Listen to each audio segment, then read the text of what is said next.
kemarin diumumkan ceasefire, keluar semua pasukannya, mobilnya lengkap, senjatanya lengkap gitu kan. Dan udah pakai drone nggak kelihatan gitu. Iya, dan itu mengejutkan Israel. Itu media Israel kan bilang, kemana aja 1,5 tahun.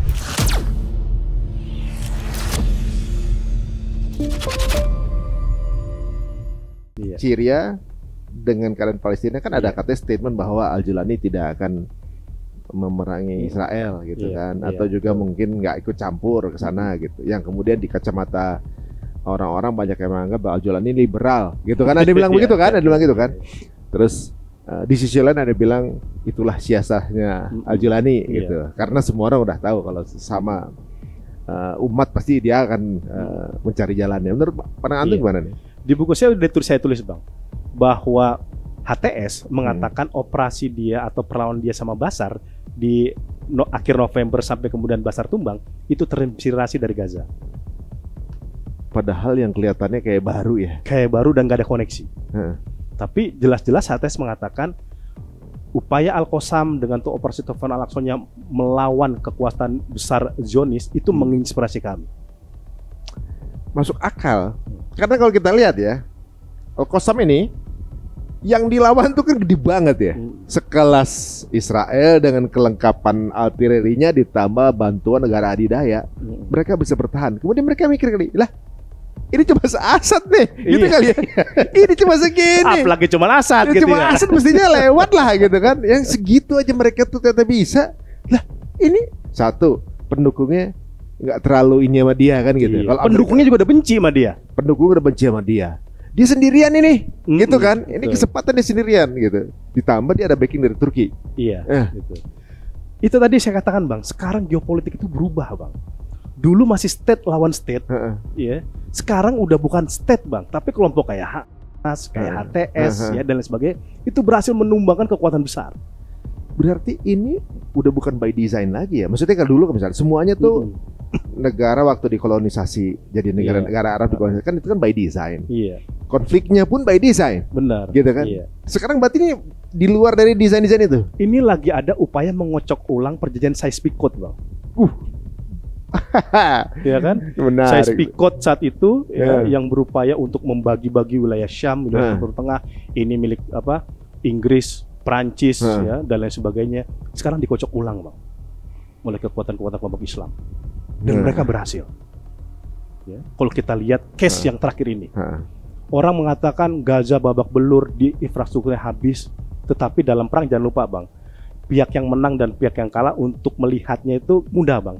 Yaitu siapakah pihak yang menyodorkan syarat ya, untuk gencatan senjata dan pihak yang kalah itu memenuhinya Bang. Dunia juga tahu yang memenuhi Israel. Iya. Yang ngasih syarat pasukan Al-Qassam. Pasukan Al-Qassam. Gitu. Ini terjadi upaya mengocok ulang perjanjian deklarasi Balfour, Sykes-Picot dan lain sebagainya yang dilakukan oleh para pejuang-pejuang yang ada dari Gaza. Bang. Makanya saya katakan dengan segala hormat saya dengan negara-negara muslim yang lain Bang, superpower dunia Islam hari ini ya Hamas.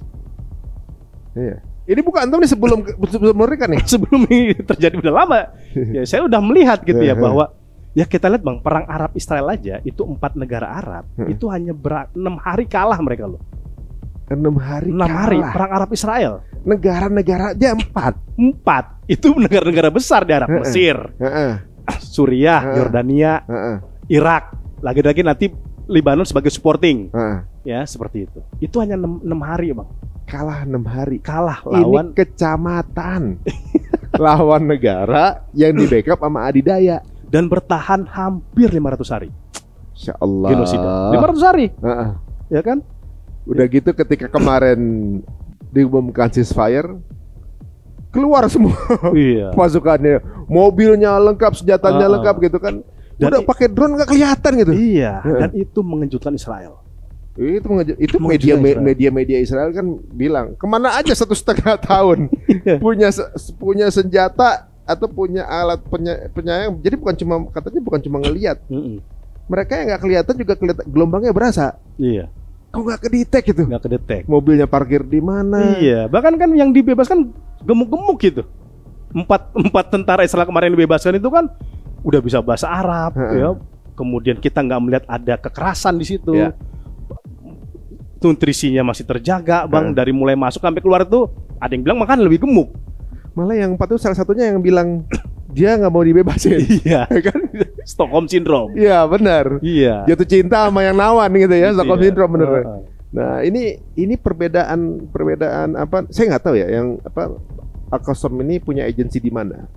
Maksudnya cara komunikasi tuh mereka bersiasat kok penempatan komunikasi tepat gitu ya. Walaupun dengan minim source loh mereka tuh kan. Betul. Ketika keluar semua pasukannya menunjukkan bahwa nggak kalah. Iya. Pasukannya keluar dengan senjatanya IDF ya. Itu lucu. Hasil rampasan perang. Pasukannya pakai senjata IDF, nunjukin yang punya senjata udah gak ada nih. Iya, betul. Udah dikalahin. Bahkan Antony Blinken, menlunya AS, sebelum dia say goodbye karena diganti Trump, dia mengatakan hal yang menarik. Dia mengatakan bahwa Al-Qassam berhasil menambah jumlah prajuritnya setara dengan jumlah prajurit yang syahid. Gila. Gimana produksinya tuh? Ya kan? Itu media Israel mengungkapkan Al-Qassam berhasil menambah sampai 12.000 pasukannya. Jadi syahid nongol lagi, syahid nongol lagi. Ini kontras dengan Israel. Israel itu justru banyak tentaranya berbondong-bondong keluar. Iya. Ya, ada 800 perwira yang tercatat kemarin yang memilih resign. Bahkan 28 tentaranya bunuh diri. Daripada dia dibantai di situ mendingan dimati sekalian. Bunuh diri, Bang. Ini sepasca dia diambil Arik dari Gaza. Mereka karena punya beban mental, punya tekanan psikologis yang sangat luar biasa, Bang.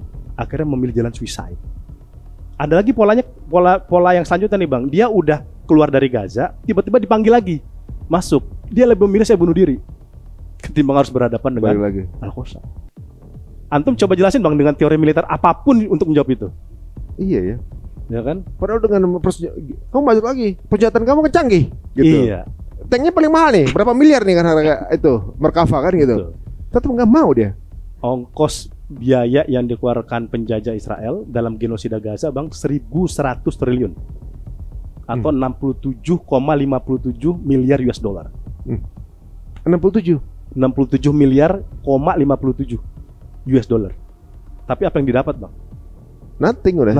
Nothing. Dari 3 besar tujuan utamanya Netanyahu nggak ada semua yang terpenuhi. Pertama, menggulingkan kekuasaan Hamas atau menghancurkan Hamas. Yang terjadi dia tambah kuat, menambah jumlah personilnya yang setara dengan jumlah pasukan yang syahid. Kedua, membebaskan Sandra. Itu juga gagal. Gagal juga. Ya kan Sandra kan dieksekusi sama Israel dengan serangan udara itu. Ya, ketimbang dia mungkin keluar, dia nanti ngucap-ngucap yang malah pro untuk Al-Qassam dengan dieksekusi. Tapi ada nggak sih hubungan ceasefire dengan kebakaran kemarin? Kan katanya bantuan Amerika totalnya 17,9 juta, ya kan? Totalnya ke Israel selama sejak 7 Oktober katanya nih. Iya. Dan kerugian kebakaran 375 juta US dollar katanya gitu kan. Jadi mungkin bisa dibilang 30 seperti membiayai Israel tuh 25 tahun. Rugi besar gitu kan. Gede, Bang. Ada pengaruhnya nggak sih? Sampai menurut sebuah versi yang terakhir, Bang, ya, itu sekitar 2.400 triliun kerugian kebakaran di Los Angeles. Karena kan properti mahal di situ ya kan. Iya, satu rumahnya aja dia harus ganti berapa kan gitu kan. Iya. Nah, dan ini kebakaran nambah lagi sekarang kan? Ada di beberapa daerah lagi kebakaran lagi gitu. Nah, kalau orang Islam bilangnya ini azab atau hal yang lain, itu mungkin udah biasa. Ini yang ngomong Jewish for Peace. Jewish sendiri, Jewish for Peace. Jadi kan ada kelompok Yahudi anti Zionisme tuh di Amerika ya. North Jakarta. Jewish for beda sama North Jakarta nih. North Jakarta kan yang lain. Ini Jewish for Peace cabang New York. Oh. Ya, dia udah mengatakan ini karena Amerika mengeluarkan spending money yang begitu besar untuk mendukung penjajahan. Mereka sendiri yang ngomong. Yang ngomong Jewish for Peace nih. Saya bukan ahli ramalan gitu, Bang, bukan ahli goib gitu ya. Tapi ini Jewish for Peace udah mengatakan hal yang seperti itu. Gitu. Ini kan menampar betul, Bang. Ini bukan dikatakan orang Islam. Bukan dikatakan oleh orang Palestina, orang Arab atau orang kita para pendukung Palestina. Ini dikatakan oleh Jewish for Peace sendiri bahwa ini ada karma di balik ini bisa jadi ya. Menariknya gini, kalau jadi banyak teori sih sebenarnya gini ya. Kalau bisa dibilang kebakaran kemarin juga membuka mata dunia. Bagaimana Amerika kalau diserang, kebakaran aja nggak selesai. Benar. Berapa hari kan itu nggak bisa dimatiin kan? Nah, yang rame di Los Angeles itu kan masyarakat sipil mengkritik Joe Biden karena anggaran dinas pemadam kebakaran di Los Angeles itu dipotong sebelum ini. Tetapi di satu sisi Amerika malah jor-joran ngeluarin miliaran dolar untuk Israel. Malah dipotong, malah di situ yang kenanya. Iya. Nah, ini menurut saya Bang, ini era banyak sekali kehancuran yang terjadi sekarang di Amerika karena masyarakat udah sekarang masyarakat sipil Amerika itu sangat keras sekarang kan. Bahkan Blinken ketika dia pidato perpisahan di belakang dia mengatakan you are the secretary of genocide. Ada yang bilang gitu. Ngomong kayak gitu bukan lagi bilang, Bang, dia berdiri, dia speak up. You are the secretary of genocide. Apa ini ada ngaruhnya nggak sih kayak Joe Biden sengaja mengumumkan ceasefire di titik ending? Iya. Titik ending dia gini. Benar, iya. Dia menyelamatkan diri dia bukan jadi kriminal perang gitu. Kalau enggak kan dia kena, walaupun ya akhirnya ketika wawancara kebuka dia juga bagian dari dia komplisit kan, gitu nggak taunya. Apa ini? Dia mencuci tangan kali ya? Bagaimana? Ini kan semua mencari kredit, Bang. Donald Trump maupun Joe Biden dia pengen menjadi pahlawan. Dia ingin menjadi pahlawan adanya gencatan senjata di Gaza. Yang menurut saya itu kita nggak terlalu berharap lah dengan Amerika. Saya dari awal ketika banyak orang mengatakan ini ada peran Trump untuk menghentikan untuk menekan gencatan senjata, menurut saya itu bukan satu-satunya faktor, Bang. Dan itu juga perlu diuji. Karena bisa jadi ini kan gimmick sebelum dia dilantik. Ya kan dia butuh dapat pencitraan sebelum dia dilantik sebagai pihak yang berhasil menghentikan perang. Nah, permasalahannya seberapa jauh endurance Trump ini sampai mana? Ya dia juga butuh pencitraan ya. Dan juga pengusaha juga lagi dia. Dan sekarang kan terbukti. Ya, Donald Trump nggak lama setelah kemudian dia ngomong kayak begitu, yang dia ngomong I will be peacemaker, dia mengumumkan rencana untuk merelokasi 2 juta warga Gaza. Kan? Oh iya. Dia mencabut sanksi larangan mengirimkan bom ke Israel. Ya, dicabut sanksinya itu. Oh gitu. Iya, dan dia kan memberikan apa, Bang ya? Memberikan izin untuk Netanyahu memindahkan Gaza ke tepi barat. Jangan lupa nih, sekarang tepi barat lagi dihajar habis-habisan oleh Netanyahu. Haknya dia apa ya untuk memindahin orang di situ? Sedangkan itu presiden Amerika, ini warga Palestina bukan Israel juga gitu. Betul. Ingat, Bang, Amerika sistem politiknya dikuasai oleh AIPAC. AIPAC itu lembaga think tank pro-Zionis di Amerika. Semua presiden yang ingin naik semuanya endorse-nya dari AIPAC. Ya, either Biden atau Trump sekalipun. Either Demokrat atau Republik. Nah, iya. Kayak gitu. Jadi sebenarnya Amerika itu jadi secara nggak langsung menunjukkan bahwa sebenarnya siapapun yang berkuasa tuh dia juga. Dia juga menurut saya. Cuma bagi siapa yang ngatur kekuasaan. Makanya aja saya kan? Dari awal saya menguji, Bang, apakah benar niat baik Trump untuk menghentikan genosida yang terjadi di Gaza. Menurut saya itu teorinya, Bang, ini mudah sekali dipatahkan. Pertama, Donald Trump itu nggak pernah selama ini berbicara untuk pembentukan negara Palestina. Nggak ada dalam wacananya dia. Nggak ada wacana dia. Ya, kemudian untuk mencabut blokade Gaza itu nggak ada dalam wacana dia. Dia sebenarnya wacananya ekonomi ya sebenarnya. Ekonomi. Jadi misalnya menghentikan perang karena biayanya gede kan? Biayanya besar. Gede. Terus daripada lu matiin penduduk Gaza, pindahin aja kan gitu. Itu itu namanya ethnic cleansing juga. Secara diplomatis ya. Bernie Sanders, senator independen Amerika, udah mengatakan it is ethnic cleansing. I reject the Trump proposal for relocating 2 million Gazan people. Apa sih pentingnya bagi mereka Gaza harus dikosongin, direlokasi? Apa sih sebenarnya? Karena, Bang, Hamas ini visinya ini kan membebaskan Palestina. Oh, jadi ada agen orang bilang nggak ada urusannya sama agama. Bagi mereka ada berarti dong. Ini di buku saya kan udah dikatakan oleh kepala departemen politik Hamas di Gaza, Dr. Basim Naim, bahwa operasi Tufan al-Aqsa walaupun ragam mereka ada di Gaza, tujuan mereka adalah membebaskan Baitul Maqdis.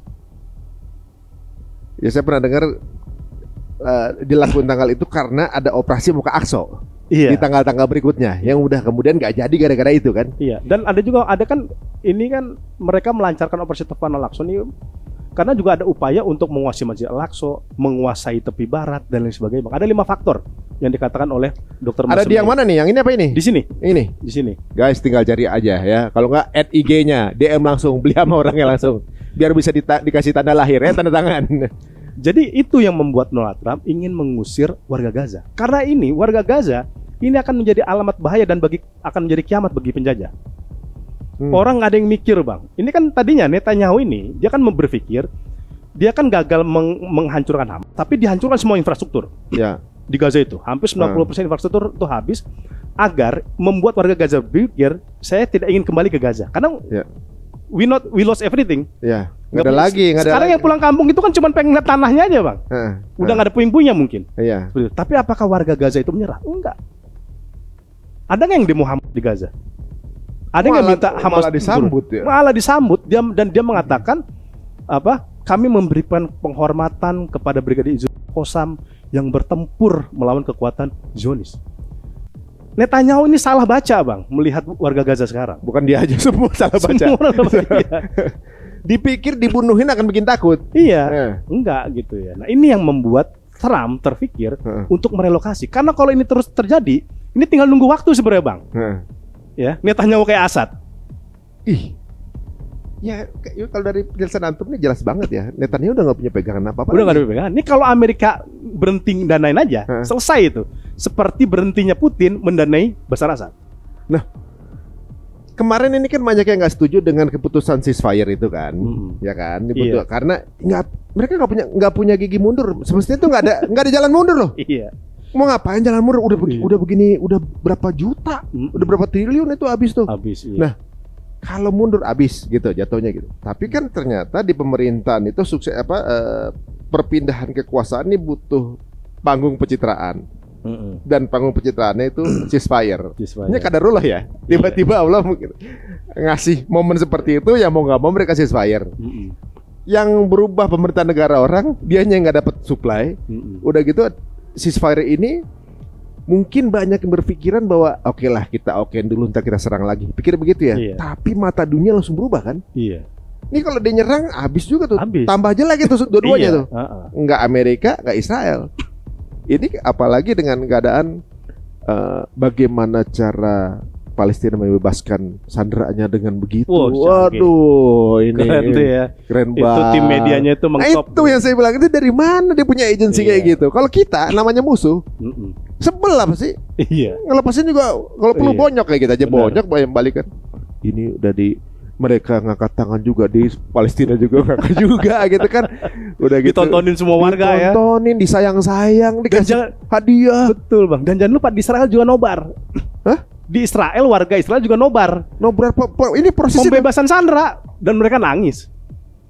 Perbedaannya. Nangis mereka itu. Perbedaannya siap daerah yang pihak mana yang evil, pihak mana yang sesuai dengan orang-orangnya Tuhannya itu. Iya. Mereka banyak yang akhirnya kejadian itu banyak bikin orang mualaf juga. Betul, Bang. Ini ya. Ini membedakan banget ya. Pakai akhlak ya. Iya. Padahal Hamas nggak pernah datang ke Australia, ke Jepang, yang beberapa orang situ mualaf gitu ya. Kan nggak pernah mereka itu datang. Jadi nggak perlu siar jauh-jauh. Mereka coba ngelakuin aja. Media sendiri yang nyebarin sendiri tuh. Iya. Masya Allah luar biasa. Apalagi nih belakangan ya ketika orang Gaza pada balik lagi. Iya. Itu media-medianya termasuk saya ngeliat tweetnya Ben Gvir. Oh, Ben Gvir, Itamar Ben Gvir. Mantan Menteri Keamanan Nasional. Marah-marah kan. Dia ngakuin kalau itu kalah loh. Iya. Ini adalah simbol kekalahan total. Loh. Ya, masih pro Israel tuh ya. Kalahnya total. Yang ngomong nih Menteri Pertahanan yang ngomong. Makan aneh kalau ada orang yang bela-bela Israel, Bang.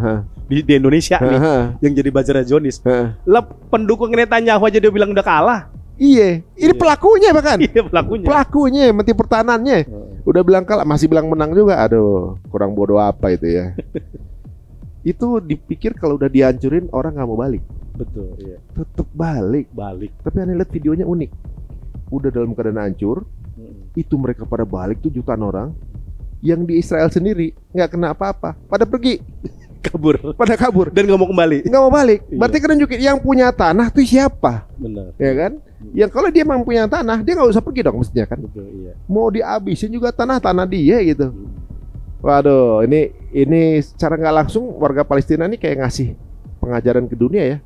Mau punya senjata mutakhir kayak mau ditolong sama siapa kayak justru kalahnya sama negara kecamatan yang nggak punya apa-apa, cuma punya Allah doang udah. Iya, selesai. Nah ini kira-kira kalau kedepannya, nih saya mau tanya dulu, ada nggak sih kemungkinan mereka one prestasi tiba-tiba ngebom gitu? Kalau kita lihat dari mulai Ahad 19 Januari Bang, sampai sekarang itu gencatan senjata udah berkali-kali dilanggar sebenarnya. Mereka tuh juga, ada yang awal itu di Rafah Senin 20 Januari 2 warga Palestina tuh ditembak sniper. Masih ada sniper ya? Masih ada sniper Israel. Ya mungkin dia ada intelijen di situ. Ya ada orang di situ yang dibayar untuk melakukan penembakan, tujuannya untuk mengacaukan gencatan senjata, Bang. Atau merekanya justru orang-orangnya apa, takut ketahuan kali dieksekusi gitu saja. Iya, gitu. Makanya kan dipakai. Dan memang wajar, Bang. Biasanya kalau dalam gencatan senjata, pola-pola pelanggaran gencatan senjata itu salah satunya dengan serangan udara, kedua dengan sniper, Bang. Oh, jadi bisa buang. Kan nggak begitu kelihatan kalau udara maupun sniper, ya. Dan ini tujuannya untuk merusak upaya gencatan senjata. Ya. Tapi kan Hamas nggak terpancing nih. Diadukan ke negara-negara mediator, ya, Qatar, Mesir, Amerika bahwa terjadi pelanggaran gencatan senjata. Dan bukan tidak mungkin juga, Bang, itu akan tadi yang bilang udah one prestasi kan, dilakukan pemboman, itu mungkin saja ya, walaupun kita harapkan itu tidak terjadi. Karena problematikanya ini di internal penjajah juga, ini konflik masalahnya mereka ini. Ribut satu sama lain. Menuding kepala militer angkatan daratnya Israel aja mundur per Maret. Ya? Berarti dia nggak punya dong sebenarnya orang-orang ininya. Orang-orang yang udah selama ini ikut intens itu udah nggak ada sebenarnya. Iya, udah nggak ada. Ya, banyak yang udah pada mundur gitu. Jadi sebenarnya gini, kalau sampai terjadi penyerangan, misalnya sampai akhirnya nyerang lagi atau one prestasi, apa ganjaran yang terjadi buat Israel dan Amerika? Ini problem kalau kita negosiasi konflik. Ya. Karena saya riset S2 saya tentang negosiasi konflik, Bang. Problem negosiasi konflik gencatan senjata yang terjadi di dunia Islam itu nggak pernah ada sanksi bagi pihak yang melanggar. Nggak pernah ada sanksi. Gimana menyangsi Israel? Gak usah gencatan senjata, ICC aja nggak didengarin sama dia. Ini kan negara-negara penjamin, Bang, bukan negara-negara pemberi hukuman. Amerika, Mesir, Qatar ini kan penjamin. Mesir sama Qatar penjamin dari pihak Al-Qassam, Hamas, Amerika sebagai pihak penjaminnya Israel. Selama ini apa yang diberlakukan Amerika untuk mensanksi Israel? Toh di eranya Trump baru aja kemarin dia mencabut sanksi untuk pengiriman bom kepada Israel. Polisinya sama pelaku kejahatan dia juga. Gitu. Gitu. Tapi mungkin sanksinya sosial ya. Sanksi sosial, sanksi internasional, sanksi isolasi, dan itu udah terjadi, Bang. Gak usah kita nunggu ceasefire. Spanyol aja, itu kan bukan negara Muslim. Ya. Dia aja, jangankan ngirim bantuan ke Israel ya, dijadikan tempat transit bagi persenjataan ke Israel dia nggak mau. Itu di Irlandia, di Spanyol. Di Irlandia dia udah mulai membuka kedutaan besarnya Palestina. Udah punya hubungan diplomatik dengan dengan memberikan tempat bagi duta besar yang ada di Palestina. Ini sebenarnya udah sanksi internasional kepada penjajah gitu. Udah gitu tentara-tentara IDF yang lagi pada liburan ditangkepin. Sekarang nih yang terbaru nih, Menteri Urusan Diaspora Israel batal cancel tiket ke Belgia karena adanya ancaman akan ditangkap di Brussels. Begitu kayak semua, ya kan? Udah kayak hadis yang bilang semua batu-batu nih berbicara, ada yang di belakang gitu. Di Brazil ditangkap, di Vietnam orang lagi makan doang, dari mana Israel pulang loh.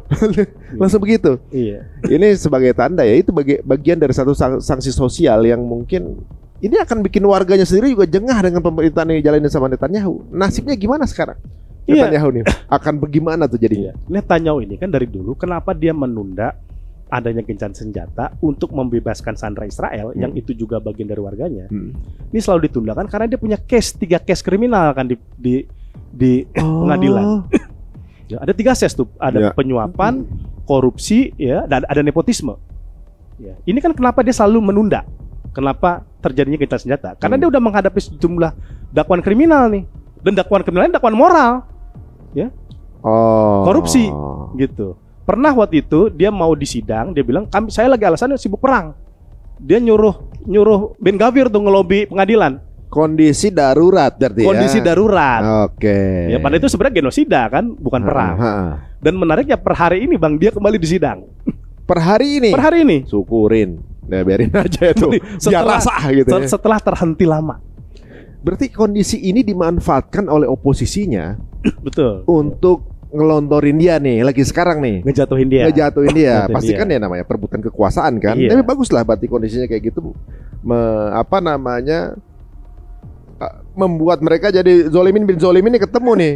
Iya. Tapi kemarin sebenarnya ini kan saya pernah dengar juga nih ada sebuah teori yang mengatakan upaya Netanyahu untuk nyerang Lebanon, nyerang Syria atau Iran itu upaya untuk membuka perang dunia di daerah Timur Tengah. Iya.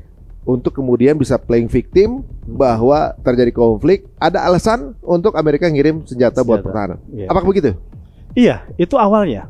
Awalnya seperti itu Bang. Tapi sekarang Amerika udah mikir 2 kali Bang. Gak punya duit lagi. Iya, udah bilang, udah lu gak usah nyari macam-macam lagi lah. Ini urusan Gaza aja gue udah pusing. Oh. Biarannya Biden. Ya kan, ini urusan Gaza aja gue udah pusing. Lu mau buka kan, makanya kan Netanyahu kan dilarang untuk melakukan konfrontasi dengan Iran secara terbuka. Ya, karena pertama ini juga akan membuat eskalasi konflik semakin besar Bang. Ya, sedangkan di Gaza aja ini perhatian dunia internasional udah begitu kuat. Ya, gitu. Makanya sekarang ya Trump juga mungkin ya dia masih mendukung, tapi ke depan itu mungkin udah ada hal-hal yang tidak lagi bisa lagi jor-joran. Karena anggaran dia juga terkeruk Los Angeles. Ya, belum lagi dia nih Donald Trump lagi isu migran Kolombia. Ya, ini lagi ribut sekarang sama presiden Kolombia nih. Soal dia ngusir migran. Belum lagi dia compete sama Cina. Jangan lupa Bang, sekarang hak paten itu yang ada di dunia sekarang mayoritas dikuasai oleh Cina. Dia emang lagi ngiri. TikTok di ban. TikTok di ban. Lagi panik juga ya, panik. Dan Trump kan pengusaha. Pengusaha itu apa yang saya keluarkan, berapa modal yang saya keluarkan sebandingkan dengan pendapatan yang saya raih. Jadi kalau nggak salah ada analisis ekonomi mengatakan ibarat kalau saham bagi yang memasang saham nih, untuk saham masuk di Israel itu udah nggak seksi. Bagi pengusaha, maksudnya untuk investasi itu udah nggak seksi lagi, karena kelihatan banget secara ekonomi itu nggak menguntungkan. Benar. Banyak spendnya, tapi grafiknya nggak naik. Mungkin itu kali yang dipikir Trump juga. Iya, apalagi ada bridge sekarang. Bridge yang Indonesia masuk. Indonesia masuk. Lah, ini menarik nih. Iya, ini kan pertarungan Forum Internasional Ekonomi Blok Non AS. Oh, dulunya kan saya pikir BRICS cuma untuk berapa negara aja nih. Iya, sekarang kan nambah. Indonesia masuk. Ya walaupun masih debatable sebenarnya apa yang diuntung dapat sih Indonesia dari masuk BRICS. Toh kita sama Cina juga udah dekat secara ekonomi, sama India juga udah dekat gitu. Tetapi ini relatif sama Trump ini dipandang sebagai saingan ekonomi Amerika. Lumayan mengancam berarti. Lumayan mengancam, apalagi mau melepaskan dolarisasi. Ketergantungan terhadap dolar. Bagi negara-negara anggota BRICS ya. Transaksi dia nanti udah nggak pakai dolar. Wih, ngeri. Kita nggak bisa patokan terhadap dolar nih. Iya, makanya kan juga sih. Trump mengancam negara-negara yang masuk ke BRICS akan kami sanksi. Gitu. Mungkin Indonesia masuk ke sana karena dolar udah naik kali. Kita mulai dari nol lagi di tempat lain gitu kali ya. Gitu. Nah, jadi nih faktor Gaza ini kalau kita lingkarannya itu banyak Bang. Ya, lingkaran pertarungan ekonomi internasional, pertarungan geopolitik global, pertarungan di kawasan dan lain sebagainya. Jadi kalau kita lihat ambil kesimpulan besar, Tufanul Aqsa ini banyak merubah kondisi tatanan yang disusun oleh elit selama 100 tahun. Bisa begitu ya? Iya. Karena kalau dilihat adidaya yang tadinya kayaknya hebat banget Amerika, Israel gitu, ternyata nggak sehebat itu. Gitu. Secara militer pun nggak sehebat itu. Secara ekonomi gak taunya goyang juga dari boykot, kan gitu kan. Secara kemampuan untuk menguasai wilayah, ternyata sekarang lepas-lepas juga tuh. Syria lepas. Kemudian sekarang Al-Qassam menang. Afghanistan lepas gitu. Memang setiap orang ada waktu, setiap waktu ada orang ya guys ya. Jadi kalau bertumpu sama manusia, ya ada masanya juga. Amerika yang sekarang ini kelihatannya menjadi polisi dunia, atau juga kalau di film-film kayaknya punya kontrol akan semuanya, ternyata nggak sehebat itu juga. Nggak sehebat itu juga. Kalau misalnya Netanyahu akhirnya lengser, apa sanksi yang menanti dia nih? Selain di penjara di negaranya ya. Iya, iya. Di negara, itu sanksinya penjara bukan? Penjara. Penjara. Iya. Dia kena sanksi internasional juga. Ya ini kan sebenarnya kita jangan lupa dia ada 2 kasus yang sekarang sedang bergulir di pengadilan internasional, ICJ yang kasus konteksnya lebih kepada kenegaraan dan ICC yang person tuh dia Yoav Galan sama Netanyahu bang. Ini kalau dia nggak punya kekuasaan bang, dia kan nggak punya dalih lagi nih. Mau alasan apa lagi? Mau alasan apa lagi nih? Ya. Toh sekarang dia udah punya kekuasaan aja, itu menteri urusan diasporanya dia nggak berani ke Brussel, ke barat, dan sekarang tentara-tentara dia di Amerika Latin bang dan tempat-tempat lainnya itu kan sekarang udah baru aja mendarat, kemudian terpikir udah beli tiket pulang. Kayak kasus di Brazil kemarin. Ya kan dia lagi liburan, ada informasi dia akan ditangkap. Gitu, langsung dipercepat langsung pulang. Jadi bukan hanya pada konteks Netanyahu-nya, Bang. Tentara-tentaranya, menterinya, aparaturnya itu juga mengalami hal yang sama. Ancaman terhadap penangkapan kepada mereka dan mereka takut. Sekarang lagi mulai ada ketidakpercayadirian dari Israel ya. Dunia sudah mengisolasi Israel hari ini. Bagus lah kalau kayak gitu. Saya kemarin ke Jepang sama istri ya. Satu hotel nih ceritanya nih. Ini intermezzo aja nih. Satu hotel gitu, masuk ke dalam lift. Istri kan berhijab nih. Iya. Saya tanya dari mana gitu kan. Pasangnya bilang, "Kamu dari mana?" Saya dari Israel. Langsung dikonfirmasi sama suaminya. "Iya, tapi kamu udah lama di Bangkok." Kamu udah lama di Bangkok deh. Lihat istrinya berhijab. Takutnya dengar dari Israel langsung sebel gitu kan. Iya. Mereka takutnya ini langsung antipati nih sama gua. Apa kabar ya? Good morning. Dari mana? Israel. Tapi kami udah lama tinggalnya di Bangkok, bukan di Israel. Gak apa-apa, jelasin aja. Gua gak butuh penjelasan lu. Orang kita cuma kenal di lift gitu kan. Ini nunjukin bahwa mereka sendiri juga udah malu sebagai warga negara Israel ya. Begitu juga dengan produk-produk yang ada sesuatu dengan Israel tuh lagi malu. Mereka kalau bisa tuh mengikis bahwa ada hubungan dengan Israel karena berpengaruh sama barangnya. Ya Puma aja berhenti mensponsori timnas Israel kan waktu itu. Sekarang banyak bilang enggak sih di Israel cuma itu doang. Enggak sih Israel cuma pabrik doang buka. Enggak, semua lagi pada begitu, cuci bersih-bersih gitu kan. Netanyahu punya ancaman untuk kemudian bukannya di negaranya tapi juga di mahkamah internasional gitu kan. Nah, apakah ini kemudian menjadi sinyal kuat akan terbebasnya Al-Aqsa? Masih jauh tapi ya? Gimana? Atau masih udah harapan-harapan bagus? Yang jelas ini kekalahan yang paling memalukan dalam sejarah perperangan Zionis dengan pejuang Palestina. Ini yang paling dari jumlah korban tentara bukan korban sih kalau tentara ini emang ini penjahat gitu ya. Itu tentara aja itu versi resmi IDF kan sekitar 800 sampai 1000. Tapi versi intelijen Israel dan pakar militer ini more than 3000. Habisnya mereka. Habis gitu ya. Belum Merkavanya, tank-tanknya, dana anggaran militer itu kan dia pasti nyedot dari anggaran ekonomi dia, anggaran pendidikan dia, anggaran riset dia, kan disedot untuk perang. Ya. Dan bahkan yang menarik nih, lawyer Amerika David Rees mengatakan untuk pertama kali Israel itu kalah dalam perang melawan Arab. 48 dia menang ketika Nakba, 67 perang Arab Israel, 73 melawan Israel, lawan Mesir, sekarang dia kalah. Itu ditulis di Times of Israel, menariknya. Aduh, saya mau tuh ngeliat mau capturein tuh biar paham orang-orang ya. Dan di sini kita bisa ngelihat ya bahwa gugurnya pasukan Al-Qassam juga nggak sebanyak matinya IDF ya kan? Betul, iya. Kalau ada pun ya yang ketangkep, misalnya pasti mereka akan mencoba mencari tahu di mana pasti akan disandra, disiksa untuk ngasih tahu di mana markasnya kan? Sampai sekarang kan nggak ketemu, maksudnya mereka juga masih nggak tahu gitu.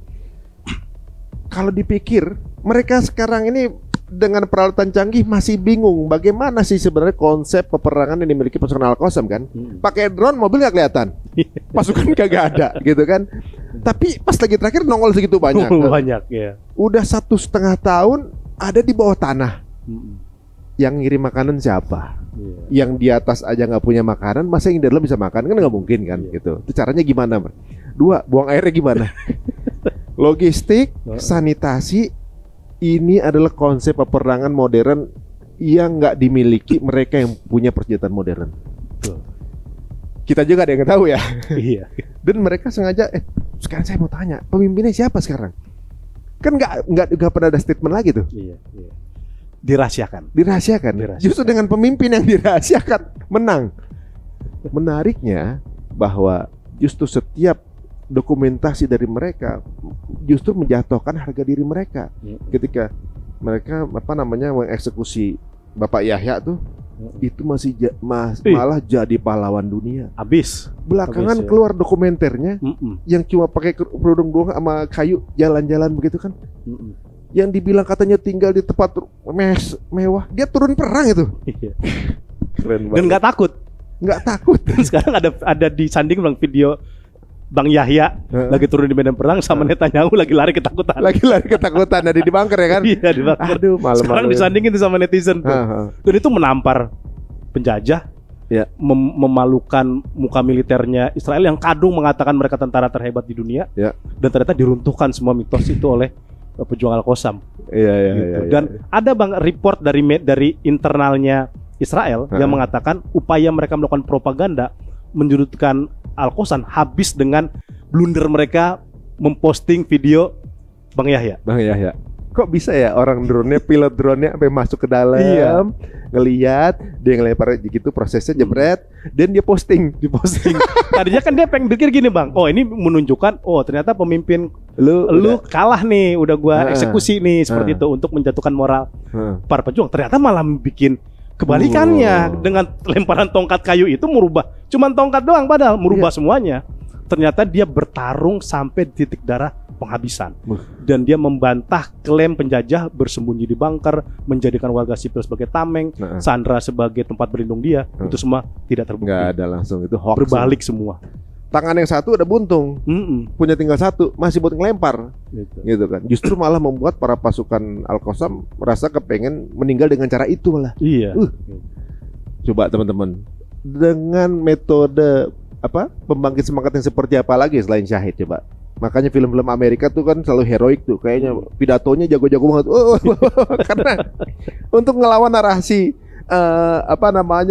syahid dan jihad itu kayaknya mereka tuh butuh film yang begitu banyak gitu. Tapi habis begitu aja sekarang ini.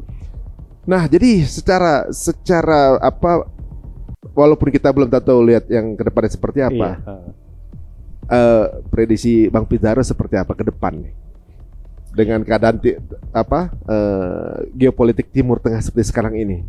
Akankah kemudian Al-Jilani yang tadinya mungkin seperti tidak akan ikut campur, sebenarnya di balik itu semua mereka semua adalah satu daurah yang sama, satu tarbiyah yang sama, jangan-jangan ada sesuatu nggak sih korelasi di antara kejadian semua? Iya bang. Jadi kalau kita lihat sekarang ya, kita nih kadang nggak bisa kita hanya menyandarkan di permukaan melihat situasi. Siapa yang pernah terpikir Assad tiba-tiba jatuh dalam waktu 8 hari?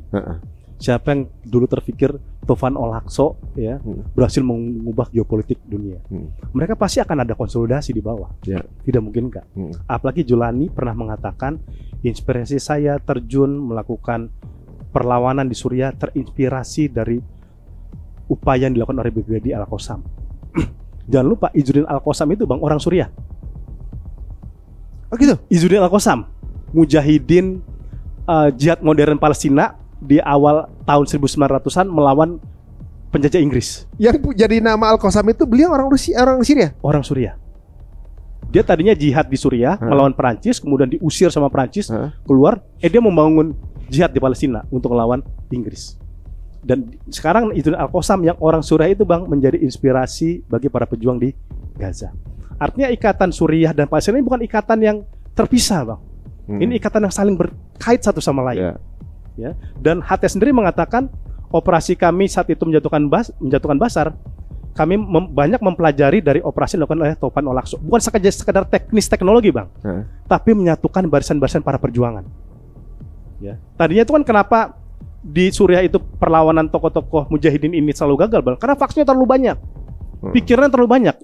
Sejak tahun 2020 itu udah mulai disatukan, udah mulai dikerucutkan, menyadari kita kan sama-sama Ahlussunnah ya, perbedaan sedikit cara dan lain sebagainya, jangan kemudian membuat gesekan kita. Disitulah kemudian kesatuan, kesolidan itu bang, itu mereka pelajari selama 4 tahun dan juga mempelajari teknik drone yang dimiliki oleh Al-Qassam. Dan itu kejadian pada 8 Desember Bashar Assad tumbang. Jadi ada korelasi nih semua Bang. Dan ini menjadi tanda-tanda, kalau bagi saya pribadi Bang, kemenangan umat Islam. Nah, ini kapan mereka transfer knowledge gitu ya? Kapan ngobrol bikin WA group gitu kan? Jadi selama ini mereka mencari tahu bagaimana cara berkomunikasi dengan dunia luar gitu ya. Semua udah pasti itu email, sosmed, segala WA itu udah Timur Tengah itu udah dibuka semuanya. Dibuka. Mereka nggak pakai itu lagi Bang, nggak pakai medsos, nggak pakai IG, nggak pakai WA. Itu sementara tentara IDF pada punya sosmed semua. Iya, namanya habis. Mereka ngomongin yang di luar, nggak taunya terjadi komunikasi di bawah, ini kan di luar. Dan kita pun nggak tahu bagaimana caranya. Udahlah, biarlah. Jadi itu urusan mereka. Urusan mereka. Jadi rahasia mereka untuk kemudian membawa kejayaan umat di masa yang akan datang. Yang mudah-mudahan ini yang kita obrolkan ini menjadi inspirasi buat kita semua bahwa jumlah itu nggak berpengaruh ternyata ya. Ini kayak perang Badar ya. Perang Badar ya. 300 lawan berapa tuh ya? 2000 kalau nggak salah. Ya, makanya ditiru sama 300. Nah, pasukan juga Al-Qassam juga lebih sedikit dibanding gabungan IDF dan juga pasukan Amerika. IDF itu 600.000 Bang. Hah? 600.000. Kemarin itu? Iya, total pasukan IDF itu 600.000. Belum tuh tentara cadangan. Seperempatnya penduduk Gaza itu. Penduduk Gaza. Sedangkan Al-Qassam itu jumlahnya sekitar 15.000 saja. Sekarang masih 12.000. Iya, 12.000 sampai 15.000 lah. Oh. Jauh kan Bang? Jauh banget. Secara militer, budget juga jauh. Dan waktu kejadian di Syria juga itu number juga kan? Iya. Kalau angka juga kan? Nah, jadi teman-teman kalau sekarang ini jumlah itu ternyata nggak mempengaruhi hasil, tapi tergantung motivasi apa yang ada di dalamnya. Nah, dan kualitas SDM-nya. Kualitas itu. Berarti PR dari setiap umat adalah edukasi. Ya. Ya mudah-mudahan channel ini bagian dari edukasi itu ya. Amin. Nah, aduh, jazakallah khair nih, Bang. Ini banyak membuka pandangan kita dengan apa yang terjadi sekarang ini. Dan ada berapa buku berarti Antum sekarang punya? Sekarang kalau yang terbaru 2 ini ya. Kalau yang lain sebelum itu juga udah ada. Buku Zionis dan Syiah misalkan. Persekongkolan di antara mereka 2014. Ada juga tuh? Ada saya punya. Kapan nih kita bahas itu? Dan channel saya insya Allah akan ada beberapa buku setelah ini pasca kemenangan Al-Qassam. Dibahas juga tuh ya. Dan teman-teman kalau ingin lebih dekat dan tanya-tanya langsung atau juga mungkin mau ngelihat apa saja yang menjadi pemikiran dari Bang Pizarro, langsung aja add IG-nya Bang, silakan Bang. Ya, di Muhammad Pizarro. Muhammad Pizarro ya. Gitu. Atau di Pizarro Ghazali apa Muhammad Pizarro sih sebenarnya? Iya, karena kan kalau Pizarro orang tuh susah nyebutnya, jadi saya tambahnya depan Muhammad Pizarro. Muhammad Pizarro ya. Gitu. Ini bukan franchise pizza kan ya?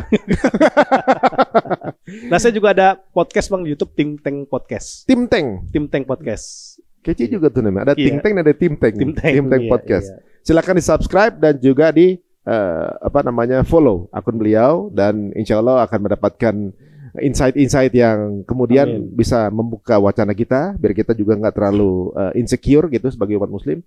Dan terima kasih waktunya nih Bang. Sama-sama. Mudah-mudahan bisa duduk lagi di sini. Insya Allah Bang Reto. Mohon maaf baru bisa sekarang nih. Iya. Semua kita bisa terus komunikasi. Insya Allah. Jadi teman-teman, jika dirasa menarik tayangan ini, silakan share sebanyak-banyaknya ke circle teman-teman semuanya. Semoga menjadi penyemangat semuanya. Dan sampai ketemu lagi di episode berikutnya. Assalamualaikum warahmatullahi wabarakatuh.